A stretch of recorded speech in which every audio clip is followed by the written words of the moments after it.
How many of you stayed up and watched the game last night? Okay, well, good for you. This is my EpiPen, and the reason I have one of the actually I have one here, I have one in my backpack, I have one in the car, I have one at home and everywhere, is because I'm allergic to wasp and bees, jellyfish, and anything like that. So I keep one kind of handy. It's only been a couple of times in my life that I've even needed one, but sometimes I get stung, nothing happens. You know, I'm okay. But every now and then I have a reaction. So it's kind of a good thing to have around. One afternoon, I was studying, I was kind of preparing for another series and working on that. And it was one of those days that everything is good. Not like today where it's kind of chilly, but just a beautiful day. Enjoying the time, everything's going well, except for the fact that there was a wasp in my office. And it was one of those things where you're trying to work and you can't get to it, and I thought I could just go around the room and start swatting at it or, figuring out what to do, but I'll kind of wait till he settles down. But then he would just disappear. You know that feeling? We think, I know he's in here. Is he on me? Is he over there? And I couldn't figure out where is he and what's he doing. And then he would buzz around a little while and think, okay, now I got you in my sight. And then he would disappear again. So everything was okay, but this one little thing about that big was so distracting that it was just really hard to focus on everything else. And everything else was great. My health was fine. The weather's good, everything's working, it's that kind of thing, but this one distraction. That's kind of probably a little bit of a lame illustration to kind of open this up, but I think some of us live like that in situations that are more serious in a lot of ways. We all know what it's like to think, boy, life would be so good, except there's this one thing, that I can't get out of the way. There's this one thing that seems to be right there, this obstacle between me and peace or contentment or fulfillment or, whatever that looks like for you. And maybe your obstacle is your health. Maybe it's a financial crisis, and you're thinking everything else is so good. If I could just get over this hump and just get past that. Maybe it's just a really, really bad habit that you can't seem to defeat. Maybe it's a relationship that's in a rocky place, in a tough spot, and you think, if we could just work through a couple of issues, then everything else would be okay. Maybe it's your weight. Maybe it's an addiction. Maybe it's your car's broken down. I don't know, but there's sometimes just a number of things that can grow up and become this gigantic barrier between you and the life that you want to live, the life you could live that's just on the other side of that. And a lot of us could probably say that this has happened for us in our spiritual life. And when I say that, I don't mean to separate it. There's your school life and your home life, and then your spiritual life is detached over here somewhere, like that's another part of you. I think that should permeate and just be who you are all of the time. But I kind of understand, and I hope you do too, that, when you're sincere in your desire to follow Jesus and you really want to know him, you want to love him, you want to take him with you everywhere you go, but maybe there's this one sin or this habit or this obstacle that just kind of knocks you off your feet. Maybe there's this one area that you struggle with and it keeps coming back and you feel like you can't escape it. What is that for you? Maybe it's your temper or your tongue, just the way you talk and you say things and you think, I wish I hadn't said that. Or maybe it's lust. Maybe it's pride. It could be a number of things. But what happens is over time, it creates this concrete barrier between you and holiness, between you and what Scripture calls an abundant life. And sometimes you get to a place where you think, well, you know what, that's just me, that's just where I am, that's just who I am. I'm never going to be able to get past that. I've prayed about it, and I tried this, and I've asked the Lord for a miracle. I don't want you to give up on it yet. And that's what we're going to talk about today. We're going to look at a guy. There's a man who was in this situation where he had this one big barrier. He was wealthy. He was successful. He was powerful. He was very influential. His life is just like a movie, except for this one thing. There was one thing that stood between him and having his story be something amazing and something beautiful.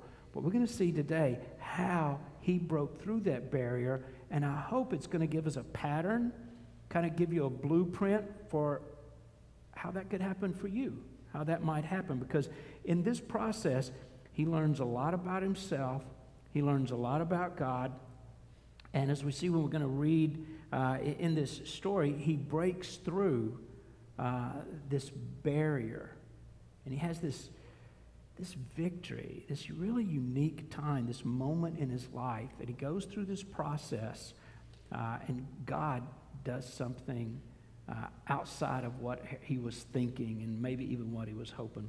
It's the story of a man named Naaman, and it's found in 2 Kings chapter 5. And I just want to read you the first verse of that chapter. Naaman, commander of the army of the king of Syria, was a great man with his master and in high favor, because by him the Lord had given victory to Syria. He was a mighty man of valor, but he was a leper. There it is.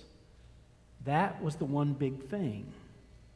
As big things go, especially in that day and that age, it's about as big as you could get. He had leprosy.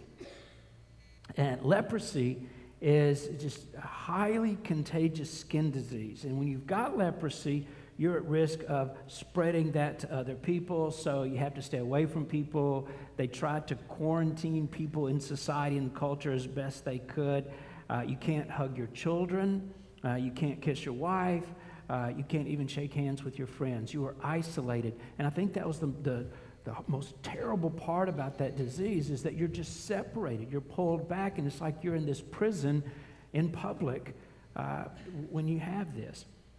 Verse 1 says Naaman was a mighty warrior. He was mighty.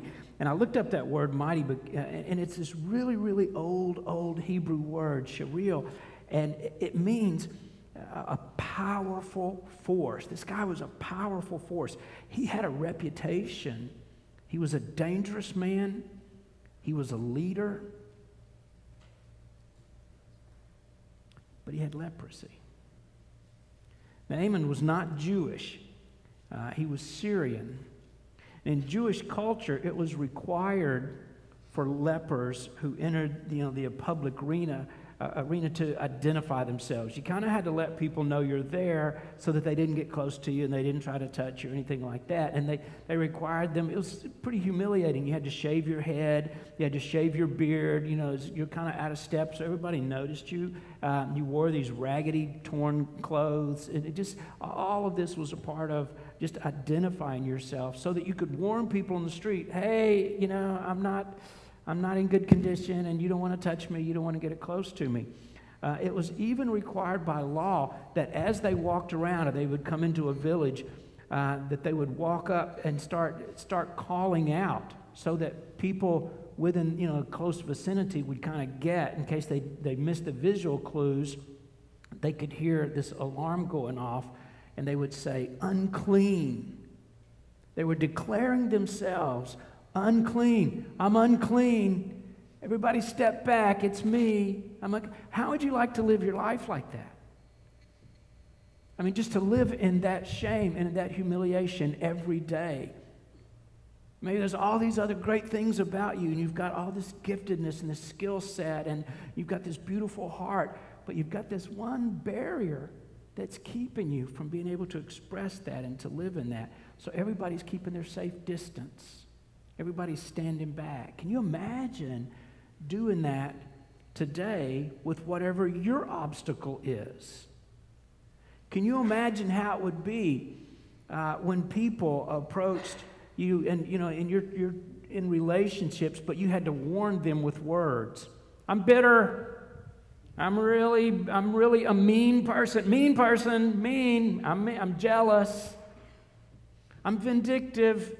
What if you just had to walk into a party and go, vindictive, don't tell me because I'm going to use it against you, and I'm going to put something really nasty on Facebook about you. And so, what if you had to do that? Greedy, dishonest. Yeah, tell me, but you know what? Everything's good except I just lie. I'm just going to tell lies about you. You probably wouldn't have a lot of friends. I'm selfish person coming in, and on and on and on. Can you just imagine how humiliating that would be just to put all your junk out there verbally? You get a little feeling, right? This is where this guy was. Now, Naaman is an effective soldier. But now he's facing an enemy that he can't defeat. And there's this one thing that's enough to bring him down. More importantly, it's this one thing, however, that would be used to get him pointed back in the right direction. So that's the good thing. That sometimes God will bring something in your life that's unpleasant and that you don't like, and you think, I can't defeat this, I don't know how to get past this. It could be the very thing that God might use, not only in that one area of your life to bring healing, but it would be this catalyst.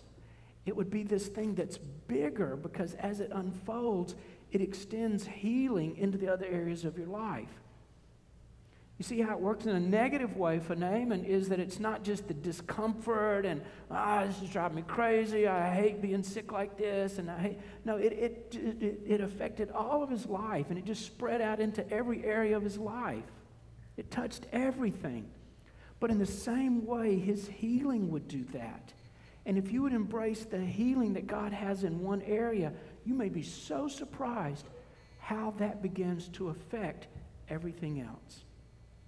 That's what we're going to see happens for this guy. This is one thing that Naaman did right. Before the leprosy just ruined him, he sought help. And I don't know if that was in a defining moment or if he just always knew that as he moved forward. You know what, I've tried the medicines and the salves, and I've done this, and I've tried to deny it, and I've done a special diet, and maybe he just came to the place where he said, I can't, this is not working. Nothing's working for me. I got to get some help. Somebody's got to walk with me through this, because I'm not going to be able to do this alone. Maybe you're facing an obstacle, and it hasn't ruined you yet, but you know that it has the potential to.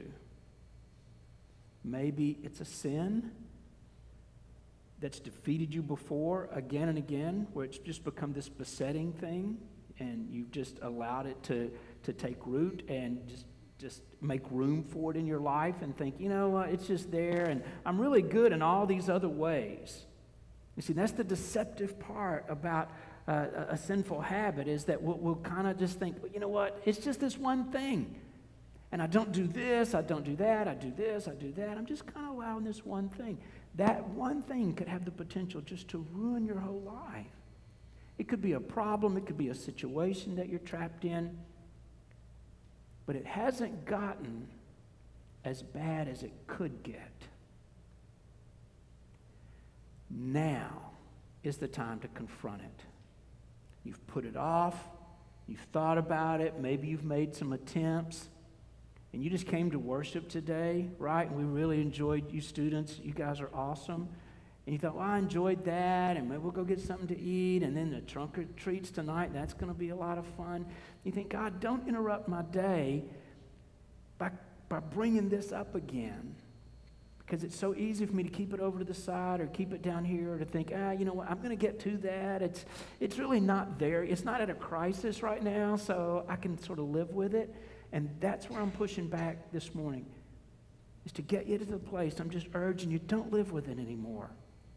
Now is the time, before it's a crisis, before it ruins your life, before it just devastates and destroys and ruins everything.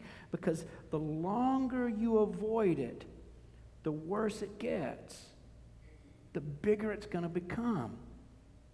You're kidding yourself.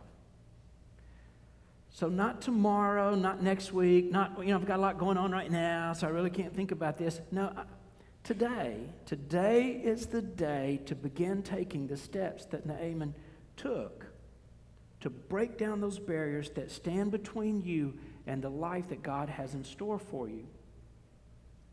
You see, already, here's the thing. If you take these steps today and you begin to move forward, as you experience healing and as these good things begin to happen, the next thing you're going to start thinking is, why didn't I do this before? I wish I put this off too long already. So if you continue to put it off, that's just going to get bigger and it's going to get darker. I know I'm putting a lot of time into that and just trying to like convince you, and I feel like as I'm hearing my own voice, like I'm almost pleading, please, please don't. Because we all have. And how did that work for you the last time you put it off? It's eventually going to erupt, right? It's going to fall apart. Okay. Let's read the rest of Naaman's story, and then we'll look at what you can begin to do to start punching away, to start chipping and working and seeing what God's going to do to get these barriers off you, get this burden off, and these obstacles to be able to break through those walls.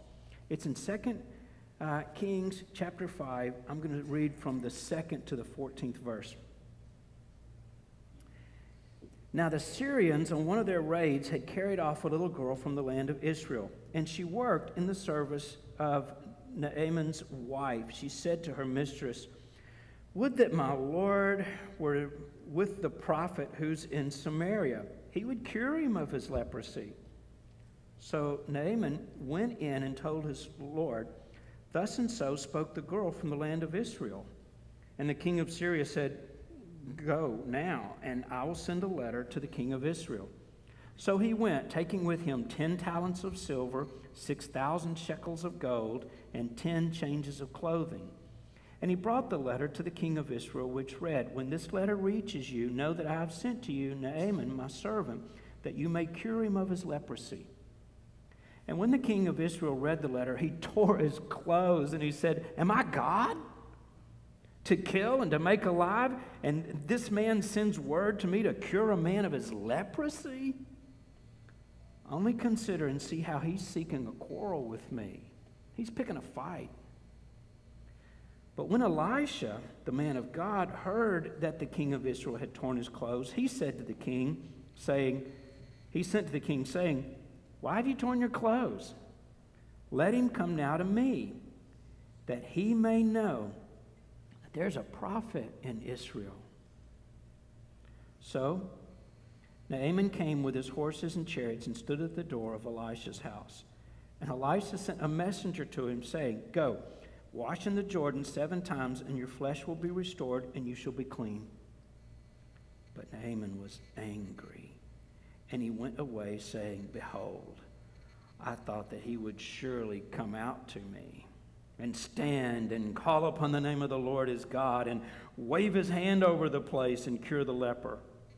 Are not Abana and Pharpar, the rivers of Damascus, better than all the waters of Israel? Could I not wash in them and just be clean?" So he turned and went away in a rage. But his servants came near and said to him, "My father, it is a great word the prophet has spoken to you. Will you not do it? Has he actually said to you, 'Wash and be clean'? Try it. What's the harm? What's it going to hurt? Just do it."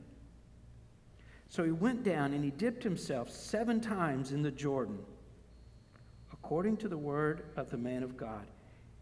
And his flesh was restored like the flesh of a little child, and he was clean. And the story continues to unfold, but this is just this beautiful moment, and that kind of captures the healing. So there are a few things here, this process, the way this goes, that we can learn from Naaman's healing and how to destroy obstacles in our life. So this is where it gets really practical, and I don't want it to stay in this room. I hope it doesn't. I hope you think through, okay, how can I make this real in my life? How can I just put these steps into action? So at the end of this message, I'm just going to remind you, ask you a couple of questions, and say, okay, what does this look like for you, and what are you going to do next? What's going to be your action point in your personal life? Okay? So one of the first steps, I think, is that Naaman gave others permission to speak into his life.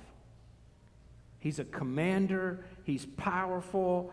He is a warrior. I mean, he can be violent. We've seen when he didn't get the advice he wanted, he went into a rage. I'm sure people around him, can you imagine his wife is probably like, don't make him mad because, just don't say anything like that. But he was wise enough to do this one thing, and some of you aren't there yet. You're just like, no, I got this. Or maybe I'll Google it, or maybe I'll read a book about it or whatever, but I'm not going to actually talk to real live people. Give others permission to speak into your life. I notice a couple of times in this story that Naaman was able to do the right thing because he knew to listen. Even though he's an expert about a lot of stuff, he's a smart guy, he's got a lot going on for him, this was an area, this was this place where he said, you know what, I'm not doing so good there, and I don't know what to do. I've tried all these remedies, I did everything. I don't know what to do next. So if you're in that place, it's okay to admit that. So he listened, and I want you to check out who he listened to. A slave girl living in his household, and then these army officers who served under him. So his subordinates are the people he listened to. You see, my tendency is like, let me find somebody that outranks me, somebody that's older and wiser and I can respect, somebody that's got it all together. And every now and then, God brings people into your life that you wouldn't expect. Sometimes he brings people younger than you, not as wealthy or even as smart as you or as we think we are. He just brings these people in. Be ready to listen, and sometimes even if it's from an unexpected source. Naaman is beginning to understand this biblical principle. Sometimes help comes from unexpected places. That's been true in my life so many times. And if you're not willing to listen to others, you're going to miss out on so much in your life. And there's so many opportunities and so many moments of healing, they're not going to happen for you. Naaman could have said, what wisdom does this slave girl have? It was a common practice back then, and it's probably been pretty common all throughout history. You invade a country, and there's a big war, so there's a lot of bloodshed, and then there's these people left over, and you think, okay, we're going to take you back with us, and you're just going to serve us, you're going to be slaves to us. And sometimes that was, really barbaric, and they were treated ruthlessly. And then sometimes those cultures, you would just become almost like part of the household, and they would, and this girl, somehow she felt the boldness, even as a slave girl, just to, she just piped up like, hey, I wish we were back home in Samaria. You wouldn't believe what's going on back there. And she's just talking like that. So she's not scared, She's just like, I know they've got prophets. It's crazy the things they can do with the power of God. Too bad you don't know about that. He's like, what? Tell me. And he leans into that, and he's listening to that. He doesn't think, what does she know about leprosy? What does she know? What does she have that I don't have? How can she tell me how to be healed? I mean, he could have taken that position, and we've done that, right? What do you know about it? You don't know anything, and you just kind of immediately kind of take that track and dig in and get kind of stubborn. His heart was real open. You know why? Because this guy really, really wants to be healed.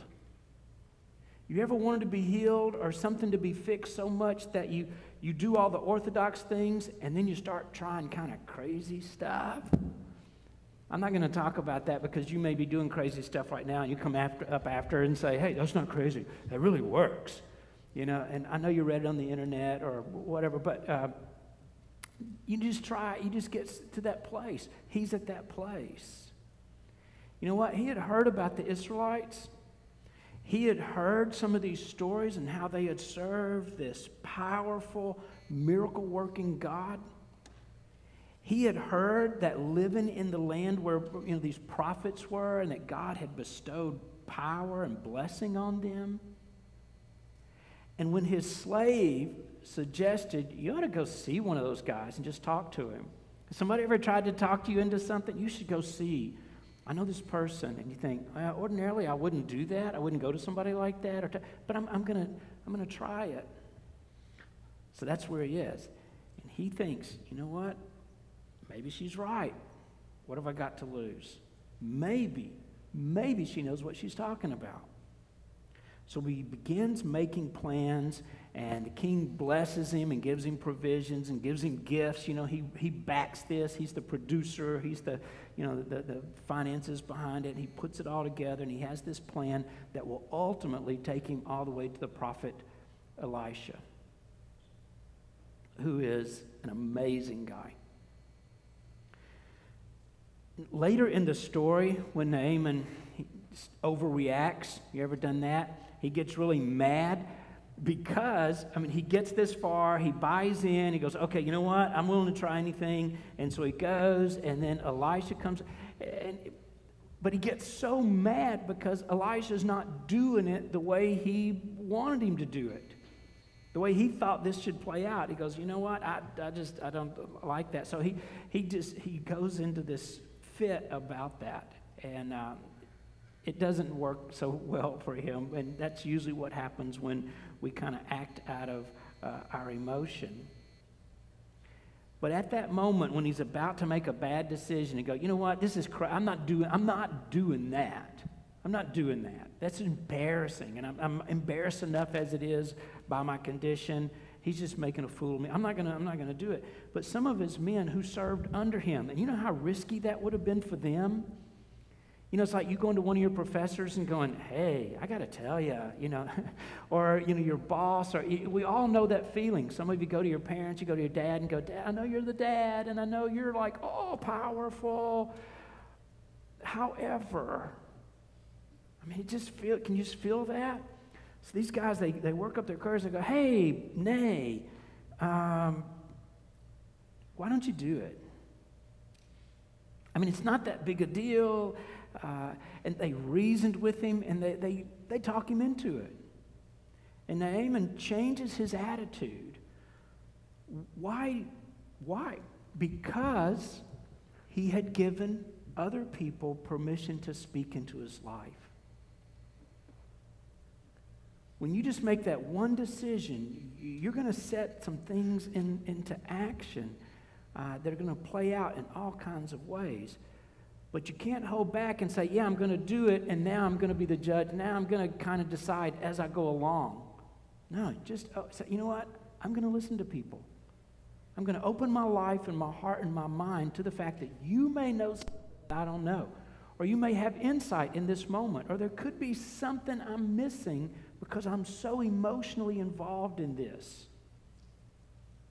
You ever had to tell a friend something you knew they didn't want to hear? You ever had that, and you think, well, you got to tell them. I'm not going to tell them. You tell them. I'm not going to tell. Okay, all right, I'm going to tell them. That's this moment. So they say, Naaman, just do it. Because he had given people permission to speak into his life, he listened. Andrew Carnegie was an amazingly influential person in our American history, and he said this. It marks a big step in a man's development when he comes to realize that other men can be called in to help him do a better job than he can do alone. Ken Blanchard, some of you recognize, he wrote The 1 Minute Manager and some other business leadership books. He put it this way: none of us is as smart as all of us. None of us is as smart as all of us.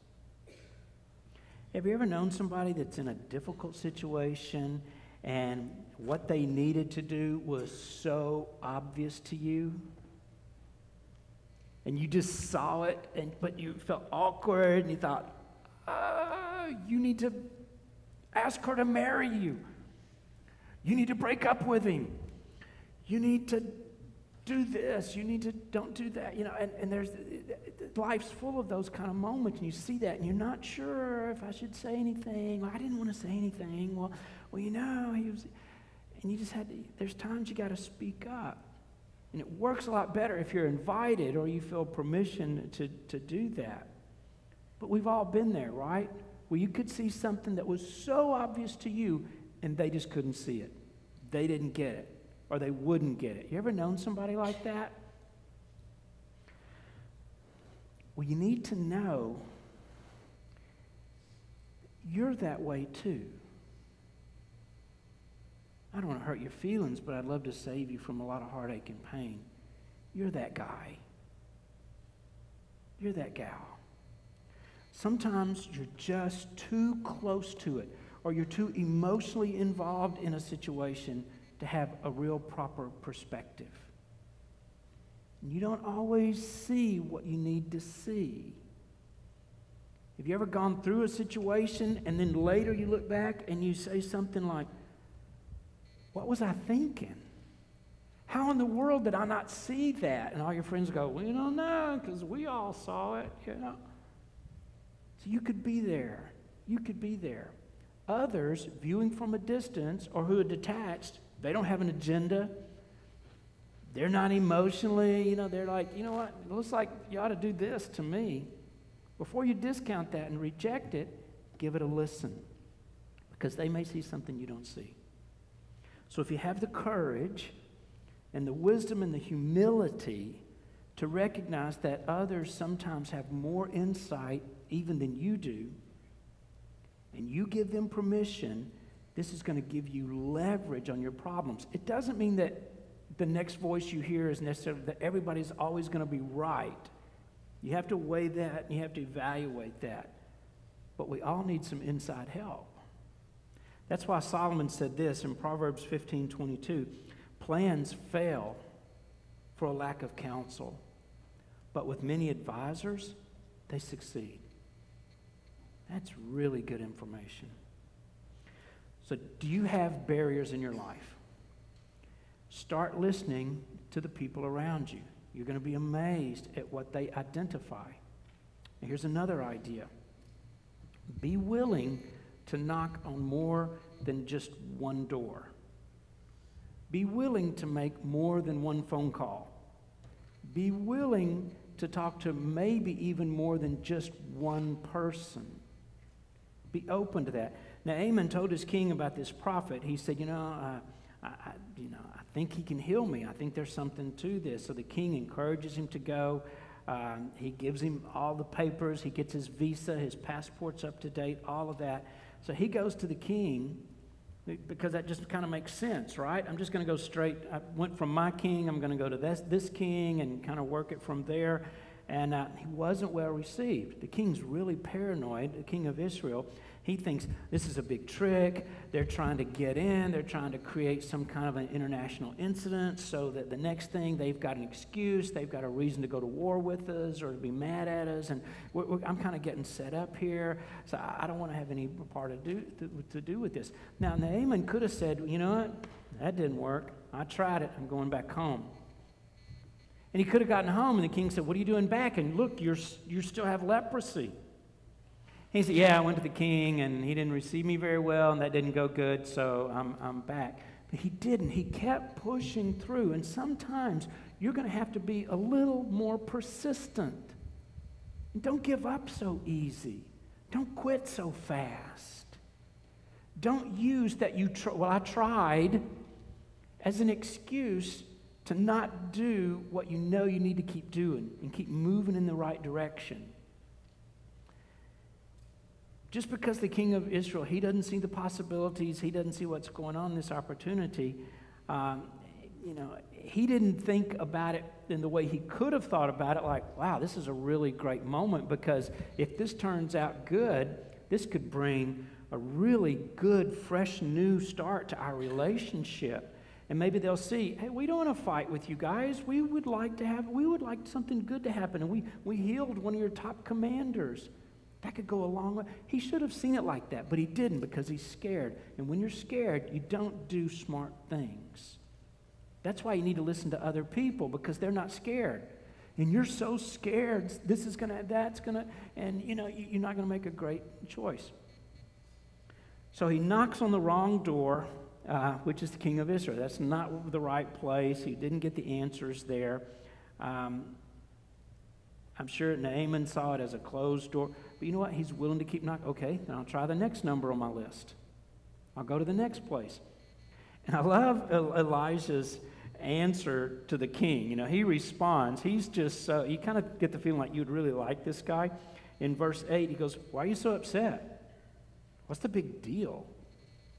Send Naaman to me, and he'll learn there's a prophet in Israel. And it sounds kind of braggy, doesn't it? Send him to me.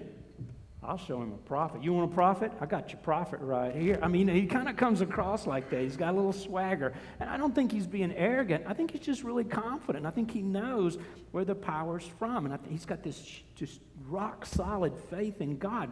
And he didn't want to miss this opportunity to see God do something in this guy's life. So he says, send him over here. Let me talk to him. And Elijah says that he may know. And this word, know, is an ancient word. It's a really, really old Hebrew word, yada. And yada, I can't say it correctly, but the idea behind it is to know something because you've ascertained it in a personal way. It's not like, yeah, I heard about that movie. I heard it was really good. I haven't seen it myself. Yeah, that book, I hadn't read it, but I heard it was really good. No, it's when you've read the book and you say, yeah, it's good. I read it. It's when you saw the movie and say, yeah, I saw the movie. It's when you've lived through something, when you know it for yourself because you've personally experienced it. That's what this word is. And he says, you need to experience, you don't just need to hear your slave girl talk about it. You don't need to hear the stories of people traveling through. Naaman, you need to live this. You need to absorb. You need to be in this and see it for yourself, because that's what really convinces us. So he says you need to do that. If you want to break through the barriers in your life, you need to invite the help of other people. And that means you're going to have to probably knock on more than just one door before you find the door that you're looking for. Sometimes you encounter those who says, this is not my problem. I don't know what to tell you, sorry, and you just give up.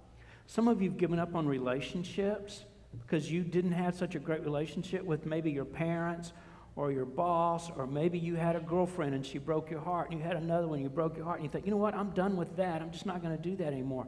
Wait, before you pull the trigger and before you make these big decisions out of your woundedness or out of your fear, knock on another door. Don't stop yet. Make one more phone call. If you had a bad experience with a pastor or a church, and you're thinking, well, I'm just done with church. I'm not going to church anymore. And, I love Jesus. I just don't like Christians. Don't judge everything that's going to happen in your future by something unfortunate that took place in your past. Not all men are brutes. Not all women are bad. And I feel like some of us get to those places where you just give up too quickly on bigger things. Knock on another door. Maybe you didn't get great advice. Well, that's okay. Just keep going forward. Well, he knocks on the door and he gets Elijah. And you got to keep knocking on doors until you get to your Elijah. If you had a counselor that didn't help you so much and you think, well, counseling doesn't work, maybe it was just a relationship with that counselor. You need to call another one. Keep going until you get an Elijah. if you're going to break down the barriers that exist between you and the life that God had for you, you're going to have to give permission to people to speak in your life because they have perspective that you don't have. And you're going to have to keep knocking on doors until you get to Elijah. That's when you're going to connect with the power of God. And you're going to say, oh, this is a fit. This really works. One other idea, and then we're done. Once you've done that and you get this information, expect to act. Expect the fact that I'm going to have to be responsible. I'm going to be, put in this place where I've got to do something. What are you going to do? Well, now we've told you this. What are you going to do? Well, I don't want to do anything. I just want to receive, And I'm that way with the Lord sometimes. God, just bless me. Just kind of like a spiritual shower. Yeah, I don't want to, I'm not going to do anything. And it never works like that in my life. Expect to do something and not just to receive. When Naaman went to Elisha, he didn't even come out and meet with him personally.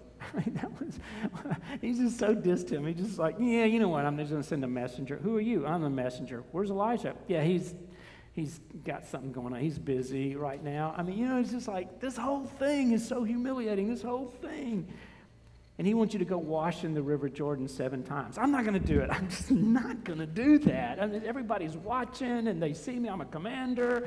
I'm not even from your country. I'm Syrian. I'm not Israeli. And don't make me, why do I have to do all this? And I'm a leper, and on the way down there, I've got to call out unclean, unclean in front of everybody. This is too much.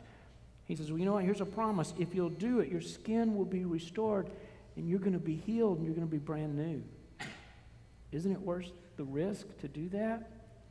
So before you say no, before you think, your counselor says you need to do this, or your doctor says you need to do this, or your wife tells you need to do this, and you go, I'm not doing that. Pause. Hesitate for a minute. Because what happened with this guy is his ego got involved. Okay? He's thinking through pride and all of that now. In verse 11, it says he became angry and he just stalked away and he said, I thought at least he'd come out and talk to me. And he didn't even do that. And then he starts complaining about the river. Or isn't the Abana River and the Pharpar River, aren't these better? Look at that old, I'm not getting in their river. We got our river. He's working all these issues into it and throwing up all these reasons and excuses. And they're like, just stop it. Just do it. It's crazy, but it's classic because I have been this guy. I've done that so many times, and so have you. He's on the verge of something spectacular, and he's throwing up all these little reasons. And here's his chance to be healed of a disease that is destroying his life. Naaman wanted just to receive and not have to do anything. Sometimes that might happen, but typically there's going to be obedience, there's going to be follow-through, there's going to be something that's required of you to step up, and that's where we break through. That's where it becomes real. There's a part of me that wishes a lot that God would just, like wave his wand over my life and ta-da, everything's okay. But, it doesn't seem to work that way.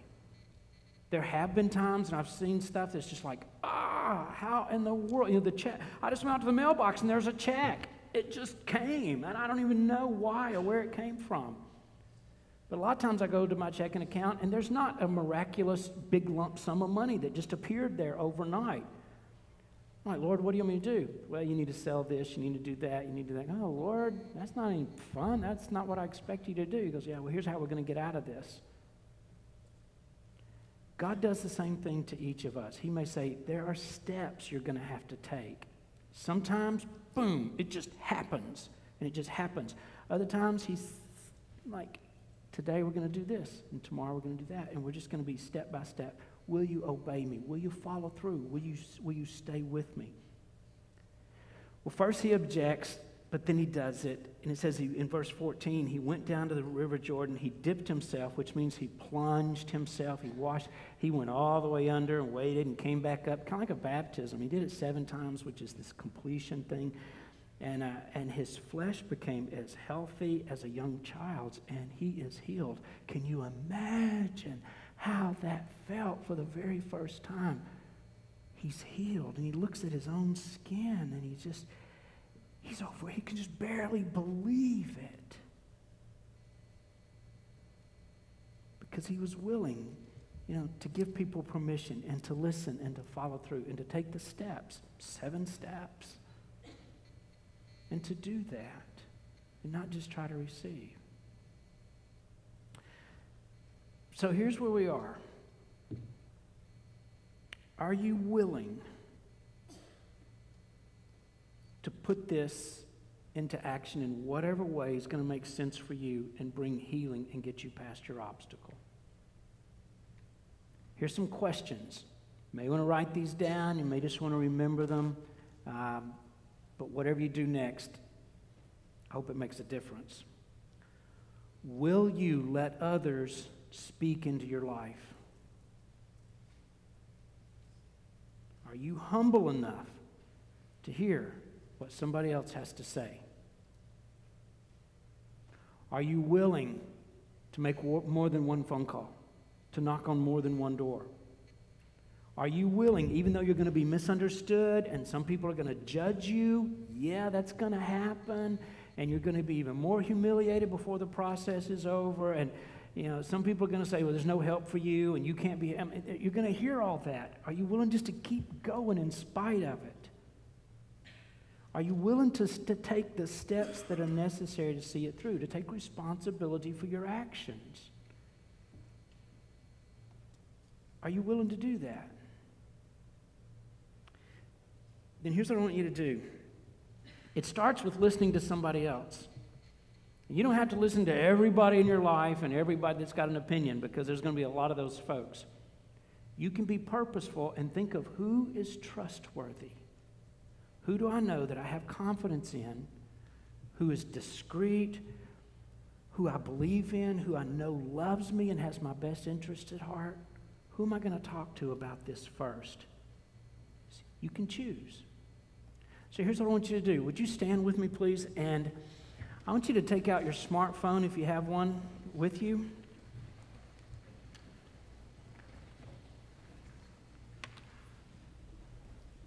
I want you to think, we're going to sing together and wrap up, and I want you to think of who it is that you trust, that you could share this with. Say, listen, I'm going to talk to you. I got this obstacle. I got this problem. Can I buy you coffee? Can I take you to lunch one day? Can we meet while we're singing this song? I want you to go ahead and send them a text right now. They're in your contacts. And don't wait until this is done. Don't wait till we're out of here. Go ahead right now and say, hey, I know this is crazy. I'm in church, but I got something on my mind, and I really need somebody to talk to. Can I get with you on Wednesday? Hey, tomorrow, are you doing anything tomorrow afternoon? Go ahead and text that person right now. If you don't have a smartphone, I don't know what planet you're from. If you still have a flip phone, does that work? Then just call them when you leave here.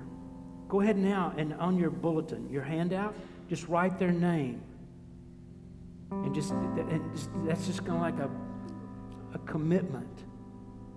This is where I'm going to start. And if that person says, I'm not in town, I left town for 3 months. Oh, well, I tried to do what you said, Dan. Then text the next person. Knock on the next door. And be willing, even if it comes from an unexpected place. Your mother may say something to you this week that's one of the most brilliant, wise things in the world, and you're going to try to reject it because it's your mama. And what does she know, right? It could be the best thing in the world to minister and to bless you and to get you past an obstacle. Will you do that? Let's take the next step and let's make this real. Because I want us to be healed and whole and healthy. In Jesus' name.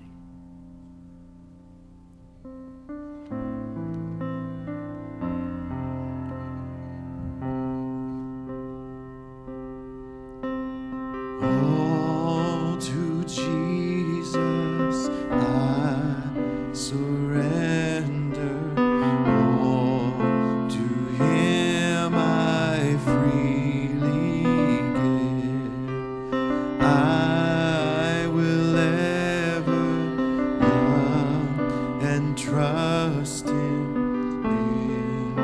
His presence daily live.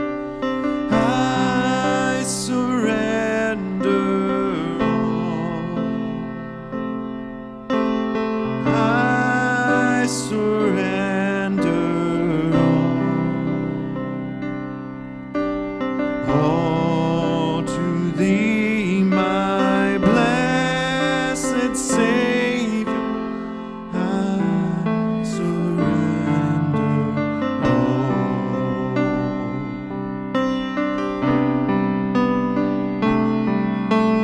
all to Jesus. I surrender humbly at His feet. I bow. Worldly pleasures all forsaken. Take me, Jesus, take me now. I surrender all. I surrender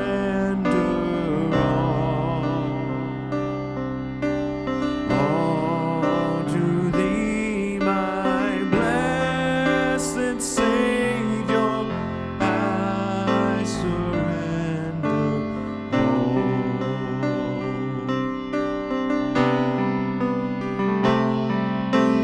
all to Jesus. I surrender.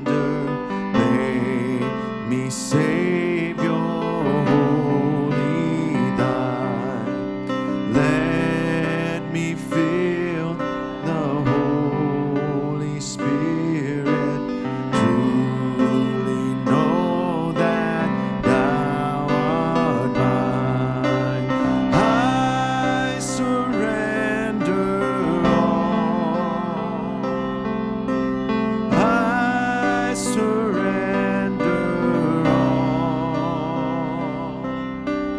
all to Thee, my blessed Savior. I surrender. Let's sing that chorus again. I surrender all. I surrender all to Thee, my blessed Savior. I surrender.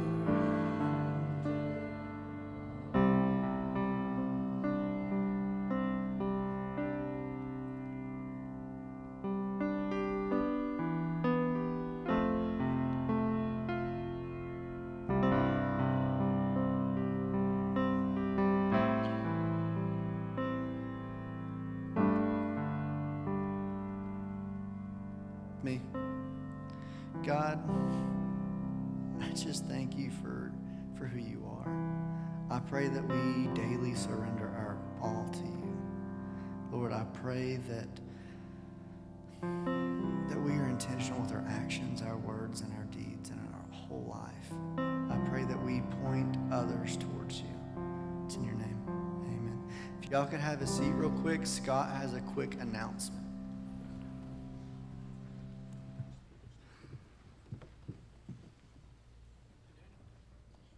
I think most of you know that October is Pastor Appreciation Month, so in honor of that, I'd like to have our pastors and their spouses, if they would, come up front for a moment.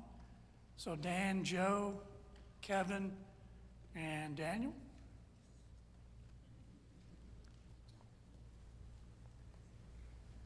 So we appreciate each and every one of you. Not only what you've done, what you're doing, what you're going to do for this church and the body of the church. And this is just something, in a little something to say that we appreciate each and every one of you.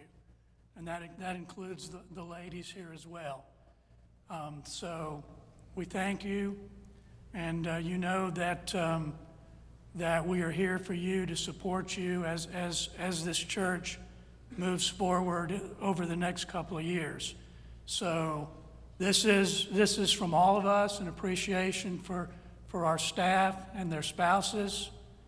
And while I'm standing here tonight, come out to Trunk or Treat, turn your television off. The NFL is overrated.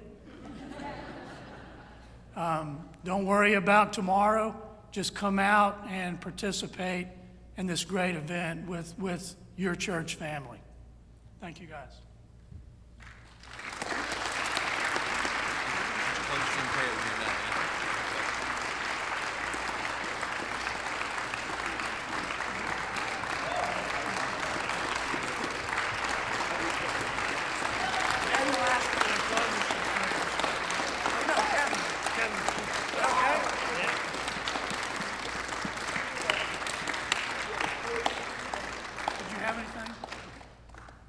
So Kevin asked me to close this in prayer, so I'll do that.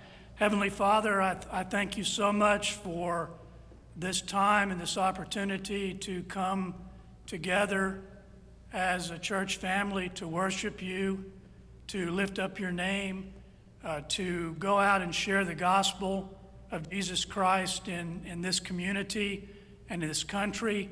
I pray in your name that we would be your catalyst, your mechanism to bring this country to turn their faces towards you, towards Jesus. In his name I pray, amen.